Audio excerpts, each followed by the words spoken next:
What if I told you that archaeology has uncovered physical evidence connected to stories mentioned in the Bible?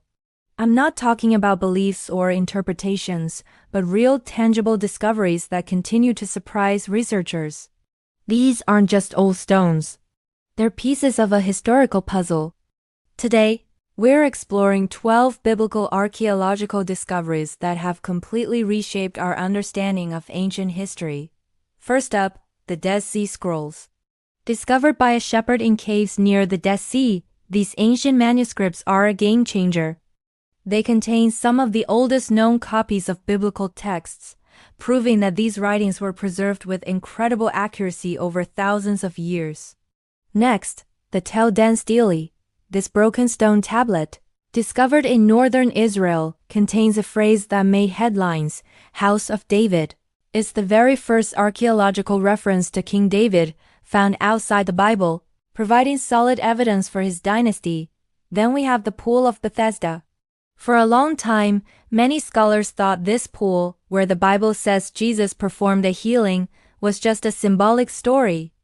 But then, archaeologists in Jerusalem uncovered the actual pool, complete with 5 porticos, exactly as described in the Gospel of John. Let's talk engineering. Hezekiah's Tunnel is a massive hand-carved water tunnel running beneath Jerusalem.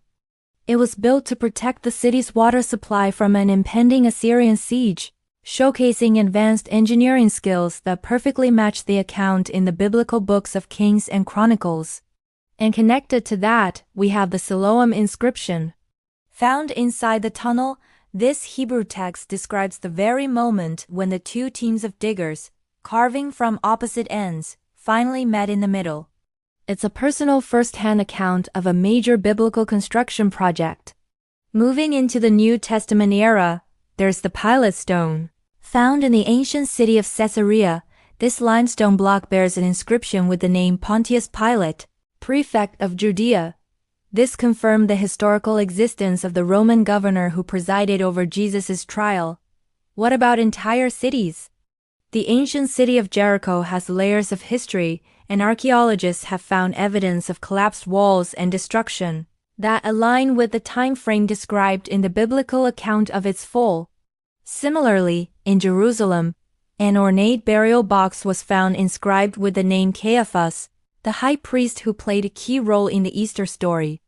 We even have visual evidence. The Lachish reliefs are detailed Assyrian carvings that were found in the palace of King Sennacherib. They depict the brutal siege of the Judean city of Lachish, an event described in graphic detail in the Bible. For a long time, some argue the town of Nazareth didn't even exist in the 1st century. But recent excavations have uncovered a small agricultural village, including a 1st century house, confirming Nazareth was a real place during the time of Jesus. Going even further back, we have the Merneptah Stele, this ancient Egyptian granite slab, dating to the 13th century BC, contains the earliest known extra-biblical reference to a people called Israel. Finally, the discovery of ancient synagogues in places like Galilee shows that organized Jewish worship spaces existed exactly where the New Testament suggests Jesus taught. Now, here's the twist. These discoveries don't exist to prove or disprove faith. They prove that history, no matter how ancient, leaves traces. Archaeology doesn't replace belief, but it provides a rich, tangible, and historical context to some of humanity's oldest and most influential texts. So, this leads to a fascinating question. Do you think these archaeological discoveries strengthen our historical understanding of biblical times, or do they just raise even more questions? Let me know what you think in the comments below, and don't forget to subscribe for more deep dives into history and archaeology. Thanks for watching.